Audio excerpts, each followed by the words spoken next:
Magandang tanghali, Pilipinas, live mula sa Pag-asa DOST. Mga kababayan, alamin na po natin ang latest sa lagay ng panahon.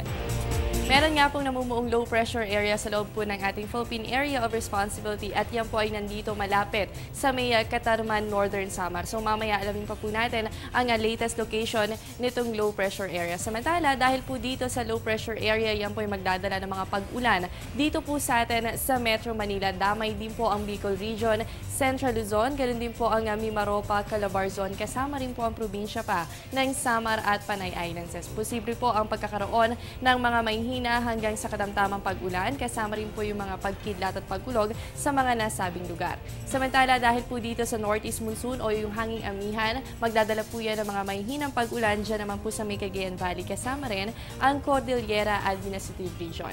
At sa natitirang bahagi pa po ng bansa natin, asahan po natin ang fair weather conditions. Yan po yung bahagya hanggang sa maulap na kalangitan na may kasamang pulupulong pag-ulan o pagkidlat at pagkulog. At mga kababayan, kahapon nga po ay opisyal nang idineklara ang panahon ng amihan. Ano nga ba ang naging basihan ng Pag-asa para ideklara ito? Alamin yan sa aming pagbabalik.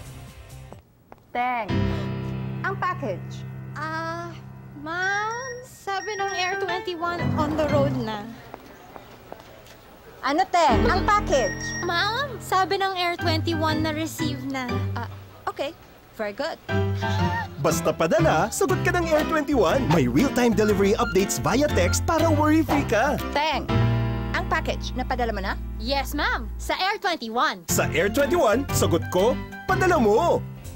Kahapon nga po ay opisyal nang idineklara ng Pag-asa ang amihan season. Pero ano nga ba ang naging criteria ng Pag-asa para dito? So makikita po natin dito yung mga criteria bago ideklara ang Northeast Monsoon o yung hanging amihan. Una nga po dyan ay ang development of high pressure area over mainland China. Ito po yung hangin na nanggagaling mula sa silangan o hilagang sinangan at ang may katangian nga po ito na malamig at dry, cold and dry. So yan po ay nanggagaling dito sa may mainland China kung saan natutunaw na yung mga yelo. Kaya naman pagdating po ng hangin dito sa bansa natin, nararamdaman po natin yung malamig na karakteristik nito. Bukod pa po dito, yun nga po, no, maaasahan natin na kapag umiral na itong hanging amihan, ay posible na po tayo makaranas ng mga malalamig na umaga o yung mabababang temperatura. At kasama rin po dyan sa criteria, itong strong to gale force northeasterly wind. Ibig sabihin, present na po dapat yung tinatawag nga natin na hanging amihan. So ito po yung naging criteria ng Pag-asa bago ideklara ang onset ng amihan season.